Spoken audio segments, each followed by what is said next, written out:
אני חושב שעסק ששרד קורונה, שרד מלחמה, שרד עליות וירידות, שרד שוק פסיכי שמחליט פתאום כן לרכוש, לא לרכוש, לבטל עסקאות, להשאיר עסקאות, אני חושב שזה עסק שאפשר ללמוד ממנו כמה דברים. נעים מאוד, שמי משה מחברת אקסייט, ואני רוצה להציג לפניכם את המעטפת האנושית שלנו.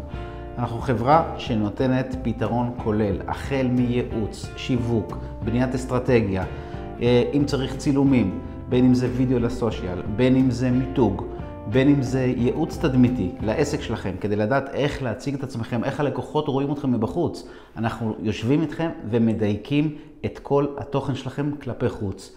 זה לא מעניין מה אתם חושבים על עצמכם, זה מעניין איך הלקוח רואה אתכם. ולכן כשאנחנו יושבים איתכם כלקוחות ובונים איתכם איזושהי אסטרטגיית שיווק כדי למנף אתכם למעלה, אנחנו מסתכלים על העסק שלכם בעיניים חיצוניות בלבד. וככה אנחנו יודעים איפה לתקן, לדייק ולשפר כדי שהעסק שלכם פשוט ימריא גבוה. אז אם אתם רוצים להשאיר לנו פרטים כדי לדבר ולראות אם אנחנו מתאימים אחד לשני, אני מזמין אתכם לעשות את זה כאן למטה.